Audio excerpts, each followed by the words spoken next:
नया रास्ता पाठ 14। मीनू जब अपने घर पहुंची तो पिताजी उस समय पूर्ण रूप से स्वस्थ हो चुके थे। पहले बीमार थे, उसे पता था।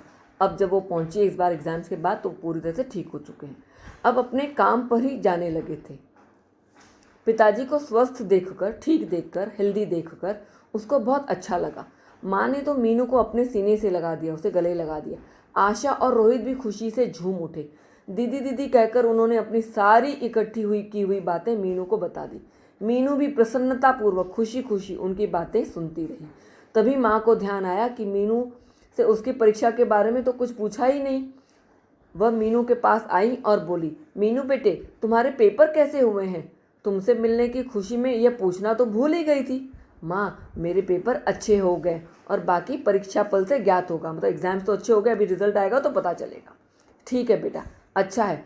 तुम प्रथम श्रेणी में ही पास हो जाओगी। You will be pass in first class only, मुझे पता है। अभी तक तो हमेशा से ही प्रथम ही आई हो। माँ ने बड़े विश्वास के साथ कहा। माँ को भली भांति पता था कि मेरी बेटी बहुत मेहनती है, परिश्रमी है और हर बार प्रथम श्रेणी में उत्तीर्ण होती है। इस बार भी वो प्रथम ही आएगी। हाँ माँ, मैं भी यही चाहती हूँ, क्योंकि इस समय मेरा उद्देश्य इस जीवन में कुछ बनने का है। और माँ, आपका आशीर्वाद मेरे साथ है, जिससे मुझे प्रेरणा मिलती रहती। आप हमेशा साथ देते हो, हमेशा मुझे आशीर्वाद देते हो, इसीलिए आपका सहयोग, आपका विश्वास, अगर आपका स्नेह भरा हाथ अगर मेरे कंधे पर है, मेरे सिर पर है, तो मैं हमेशा अपने उद्देश्य में आगे बढ़ूंगी, अपने उद्देश्य को ज़रूर प्राप्त करूंगी।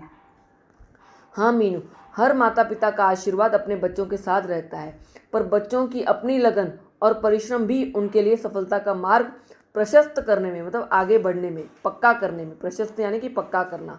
माता पिता तो आशीर्वाद देते ही हैं, लेकिन बच्चे की अपनी मेहनत, अपनी लगन, वो भी बहुत ज़्यादा ज़रूरी है। अगर बच्चा खुद मेहनती है,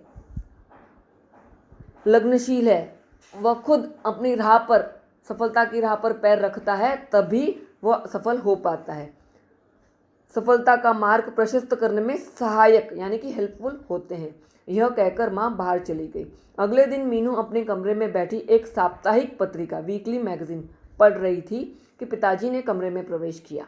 वह उसके पास आकर पास पड़ी कुर्सी पर बैठ गए।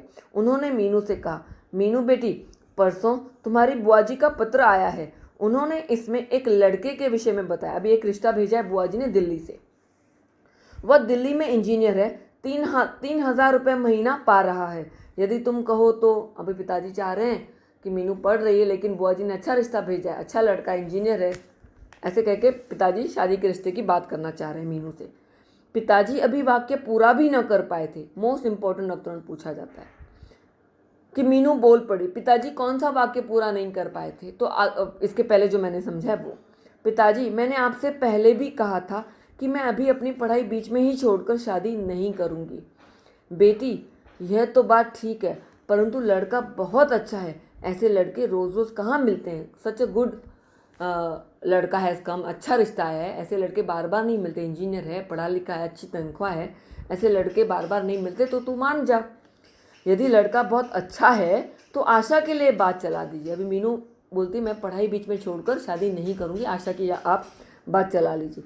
आशा देखने में भी सुंदर है, पसंद तो आ ही जानी चाहिए। शी इज़ ब्यूटीफुल, वो पसंद आ ही जाएगी। मीनू बेटी, हमारा दिल गवाही नहीं दे रहा है। ये भी पूछा जाता है अवतरण ऐसा करने के लिए। हमारा दिल गवाही नहीं दे रहा है। किस बात को लेकर पिताजी का दिल गवाही नहीं देता? पिताजी को लगता है कि बड़ी बेटी के रहते हम छोटी बेटी की शादी करा दें, इस बात के लिए दिल गवाही नहीं देता। पिताजी कुछ उदास होकर बोले, आप ऐसा क्यों सोचते हैं? मेरे कहने से आप आशा के लिए वहाँ शादी के बाद चला दीजिए। ईश्वर ने चाहा तो वहाँ बात पक्की हो ही जाएगी। मीनू ने बड़े विश्वास के साथ कहा। इतने में ही माँ भी रसोई घर से किचन से कमरे में आ गई। उन्होंने भी मीनू की बात का समर्थन करते हुए, मीनू की बात में हाँ मिलाते हुए उनसे कहा कि इस इंजीनियर लड़के से आशा के लिए बात कर लीजिए। सबकी सलाह, मतलब एवरीबडीज एडवाइस से पिताजी आशा का रिश्ता लेकर दिल्ली गए। लड़का देखने में अच्छा था, उन्हें बहुत पसंद आया। उन्होंने आशा का फोटो उन्हें दे दिया। मांग के नाम पर, मतलब डिमांड, दहेज के नाम पर उन्हें सिर्फ सुंदर लड़की चाहिए थी। तो उनकी कोई दहेज के लेकर कोई डिमांड नहीं थी, उन्हें बस एक सुंदर सुशील लड़की चाहिए थी।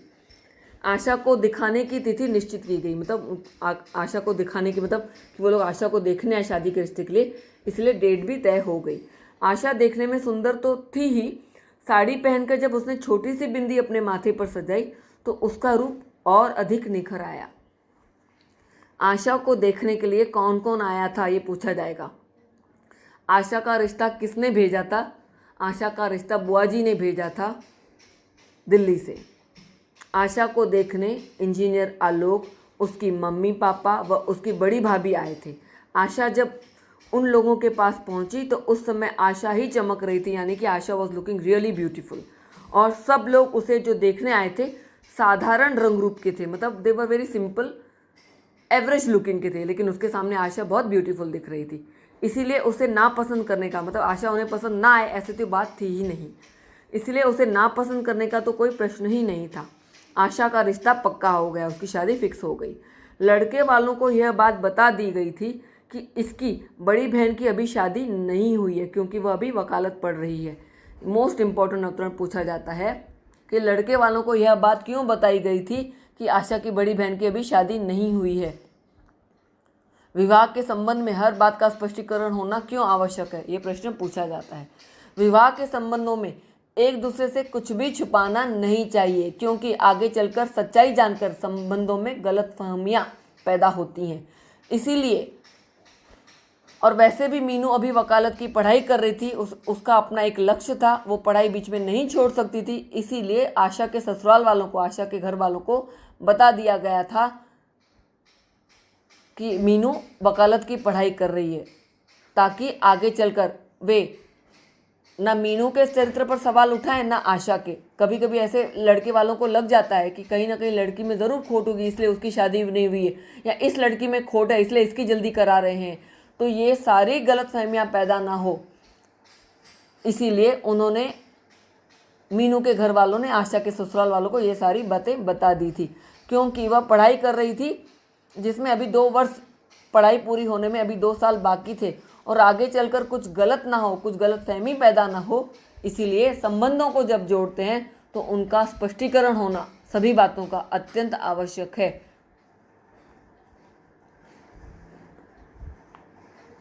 आशा की शादी की तिथि पंडितों ने 4 महीने बाद की सुझाई, the date for the marriage.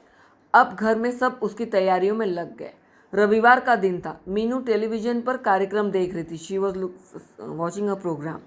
Nilima के भाई अशोक ने उसे आकर बताया कि नीलिमा मेरठ से आई है और उसे याद कर रही है। नीलिमा का नाम सुनते ही वह खुशी से झूम उठी। उसकी खास सहेली जो आई थी और अपनी प्रिय सखी से मिलने के लिए बेचैन हो गई। उस समय माँ घर में नहीं थी, पड़ोस में किसी के घर गई थी, इसलिए इस समय उसका जाना संभव न था। पहले के ज़माने में बड़े आज्ञा ना दे तब तक घर से लड़कियां नहीं निकलती थी। माँ के घर में आते ही उसने उन्हें बताया कि आजकल नीलिमा ससुराल से आई हुई है। माँ से आज्ञा लेकर वह नीलिमा के घर चली गई। मीनू को देखकर नीलिमा की प्रसन्नता का ठिकाना न रहा। दोनों इतने दिनों के बाद मिल रही थी, दोनों खूब पक्की सहेलियां थी, इसलिए एक दूसरे से मिलकर बहुत खुश हो रही थी। वह मीनू से बोली, मीनू चलो कमरे में चलते हैं, आराम से बैठकर बातें करेंगे। वे दोनों कमरे में जाकर आराम से बैठ गई। नीलिमा का उतरा हुआ चेहरा देखकर मीनू ने पूछा, शी वॉज लुकिंग लिटिल डल। नीलिमा क्या बात है भाई, आजकल कुछ कमज़ोर सी नज़र आ रही हो, तबीयत तो ठीक है ना? हाँ वैसे तो ठीक है, परंतु मुझे उल्टियों ने परेशान कर दिया है। अब नीलिमा एक खुशखबरी देने जा रही है कि शी इज़ प्रेग्नेंट। ओह अच्छा, तो यह खुशखबरी सुनाने जा रही है, यह तो बड़ी अच्छी बात है, मीनू ने हंसते हुए कहा। इतने में ही अशोक ने कमरे में प्रवेश किया। वह भी उन दोनों के पास बैठकर बातें करने लगा। मीनू अशोक से बातें करने में हमेशा लज्जा अनुभव करती थी। पहले जब वो अशोक से बात करती थी वो उसे थोड़ा सा हेजिटेशन होता था, थोड़ी सी शर्म आती थी, परंतु आज वह उससे घुल मिलकर बातें कर रही थी। ये भी मोस्ट इम्पॉर्टेंट पूछा जाता था, पहले वो अशोक से कैसे बातें करती थी और अब किस तरह से बातें करती है। पहले अशोक से बात करने में, लड़कों से बात करने में उसे लज्जा सी महसूस होती थी, लेकिन जब वो हॉस्टल में गई, जब वो घर से बाहर निकली, तब उसका संकोच कम हो गया था। अब वो खुलकर अशोक से बातें करने लगी थी। अब उसके स्वभाव में खुलापन आ गया था, उसके विचारों में परिवर्तन आ गया था। अब वह खुलकर बातें करती थी, परंतु आज वह उससे घुल मिलकर बातें कर रही थी, क्योंकि हॉस्टल में रहने पर उसका संकोच स्वयं ही अपने आप से ही कम हो गया था। कुछ देर बातें करके अशोक वहाँ से उठकर चला गया। नीलिमा को ज़्यादा देर बैठने पर थकान होने लगी थी। वह पलंग पर जाकर लेट गई। मीनू भी उसी के पास आकर बैठ गई और वे दोनों फिर बातें करने लगी। यहाँ इसके बाद मोस्ट इम्पॉर्टेंट है कि वो किस तरह से उसे शादी के बारे में बात करती है। हाँ नीलिमा। तभी नीलिमा ने मीनू से शादी के बारे में पूछ लिया। मीनू, तू शादी नहीं कर रही है अभी? मैंने सुना है आशा का रिश्ता हो गया है। हाँ नीलिमा, आशा का रिश्ता हो गया है। लड़का इंजीनियर है, घर भी अच्छा है। पर मीनू, तू अभी शादी के लिए तैयार क्यों नहीं है? नीलिमा ने पूछा। उसकी बेस्ट फ्रेंड है तो उसे लगता है कि अरे इसकी छोटी बहन की हो रही है, मीनू को भी अभी कर लेनी चाहिए शादी। नीलिमा, अब मैं कुछ निराश सी हो गई। अब उसे लगता है कि मैं निराश सी हो गई हूँ, कौन करेगा मुझसे शादी? हर बार तो लड़कों ने मेरा रिश्ता ठुकरा दिया है। कौन करेगा मुझसे शादी? क्या बात करती है मीनू? मेरे अशोक भैया तो तेरे बहुत दीवाने हैं, हमेशा तेरी ही प्रशंसा करते हैं। वो तो तुझे बहुत पसंद करते हैं, तुझे लाइक करते हैं, तेरे बारे में ही हमेशा सोचते रहते हैं। यह बात सुनकर मीनू के चेहरे पर कुछ मुस्कुराहट सी झलकी। उसे थोड़ी अच्छा लगा कि जब कोई लड़का किसी लड़की की तारीफ करता है तो लड़की को मन ही मन बातें तो अच्छी लगती हैं, वो एज ही ऐसी है। मुस्कुराते हुए वह बोली, चल कोई तो है अपनी प्रशंसा करने वाला भी। मीनू, मैं मजाक नहीं कर रही हूँ। नीलिमा सच में मजाक नहीं कर रही थी। वह चाहती थी कि मीनू हाँ कहे तो उसकी शादी, मीनू की शादी वह अपने भाई अशोक से करवा दे। मीनू, मैं मजाक नहीं कर रही हूँ, तू तैयार हो जा, तेरी शादी अशोक भैया से करा दूंगी। नीलिमा ने बड़े विश्वास से कहा। नहीं नीलिमा, मैं अभी शादी नहीं करूँगी। देख, मैं वकालत पढ़ रही हूँ, अभी सिर्फ 1 ही साल पूरा हुआ है। जिस लक्ष्य को लेकर चली हूँ उसे पूरा होने दे, उसके बाद ही शादी के लिए सोचूंगी। अभी वो नहीं चाहती कि वो जिस लक्ष्य को लेकर चली है, उसने जो उद्देश्य बनाया है कि वकील बनने का, उसके लिए कड़ी मेहनत, कड़ा परिश्रम चाहिए।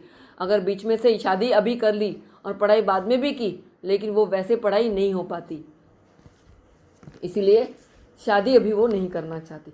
नहीं नीलिमा, शादी के बाद मैं उतनी लगन व मेहनत से नहीं पढ़ पाऊंगी, क्योंकि ससुराल वालों की भी जिम्मेदारी होती है, इसलिए वो मेहनत और वो परिश्रम पढ़ाई के साथ नहीं हो पाता।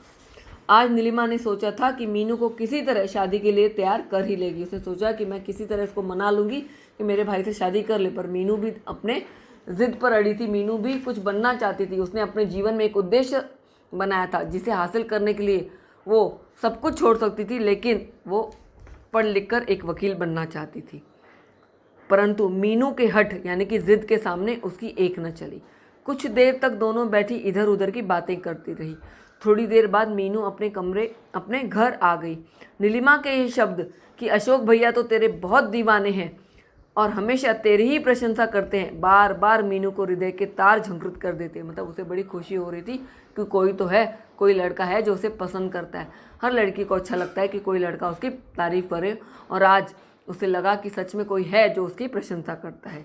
आखिर वह भी तो एक लड़की है और हर लड़की अपनी प्रशंसा सुनकर प्रसन्न होती है। आधी रात तक मीनू करवटें बदलती रही, साइड चेंज करती रही सोते सोते, और नीलिमा के कई शब्द उसके कानों में गूंजते रहे। उसकी समझ में नहीं आया कि वह जिस लक्ष्य को लेकर चली है उसे बीच में ही छोड़कर शादी कर ले या उस लक्ष्य की प्राप्ति के लिए मेहनत से पढ़े। इसी उधेड़बुन में इन ए ड्यूअल माइंड उसे नींद आ गई। अभी वो सोच रही थी कि शादी करे या ना करे। इतना अच्छा रिश्ता है, सच में प्रपोजल तो था उसके सामने। नीलिमा ने इतना अच्छा प्रस्ताव रखा था कि अशोक भैया तेरे से शादी करना चाहते हैं, पर वो सोच नहीं पा रही थी। लेकिन फाइनली फिर उसने सोच ही लिया कि सच में जिस लक्ष्य को लेकर चली है उसे हासिल करने के लिए उसे कड़ी मेहनत और लगन की आवश्यकता है। इसलिए शादी का विचार उसने छोड़ दिया और अपनी पढ़ाई जारी रखने की ही सोची। अपने उद्देश्य, ये प्रश्न पूछा जाता है, अपने प्रश्न उद्देश्य के प्रति मीनू की लगन आपको किस प्रकार प्रभावित करती? मीनू का बचपन से ही वकील बनने का सपना था। मीनू अपने लक्ष्य को हासिल करने के लिए कड़ी मेहनत करती थी। वह लग्नशील थी। वह किसी भी तरह से परीक्षाओं के दिनों में भी हर परीक्षा वह प्रथम श्रेणी में उत्तीर्ण करती थी। दिन रात पढ़ती थी। वह अपनी पढ़ाई नियमित रूप से करती थी। उसे समाज भला बुरा कहता, अपशब्द कहता, वह साहस के साथ निरंतर आगे बढ़ती रही। उसका धैर्य ही उसकी सफलता बनी। वह परिश्रम करके जीवन में आगे बढ़ती रही। और इस समय भी जब नीलिमा ने प्रस्ताव रखा शादी का अपने भाई का, फिर भी उसने उस प्रस्ताव को हाँ नहीं कहा, क्योंकि उसे भली भांति पता था कि अगर वो शादी कर लेगी तो वो पढ़ लिख नहीं पाएगी, वो वकील नहीं बन पाएगी। इसलिए उस प्रस्ताव को भी ठुकराते हुए उसने वकील बनने की ही ठानी। ये जनरल प्रश्न भी पूछा जाता है, स्त्री शिक्षा को प्रोत्साहन देना हमारे समाज के लिए क्यों आवश्यक है? अपने शब्दों में लिखिए। स्त्री शिक्षा को प्रोत्साहन देना हमारे समाज के लिए आवश्यक है। यह बात बिल्कुल सच है। जब एक स्त्री शिक्षित होती है तब पूरा परिवार शिक्षित होता है। स्त्री को अगर हम शिक्षित करते हैं तो वो किसी पर बोझ नहीं बनती, वह खुद स्वावलंबी बनकर अपने लिए सही और गलत का निर्णय कर पाती है। वह दहेज के कारण ठुकराई नहीं जाती, वह समाज में अपमानित नहीं की जाती। उसके भी अपने कोई अधिकार हो जाते हैं, उसे भी अपने अधिकारों के लिए लड़ना होगा। अगर वो शिक्षित होगी तभी वो अपने अधिकारों के लिए लड़ पाएगी। तो स्त्री शिक्षा हमारे समाज में प्रगति लाने के लिए, समाज के उत्थान के लिए स्त्री शिक्षा को प्रोत्साहन देना हमारा ही फर्ज है।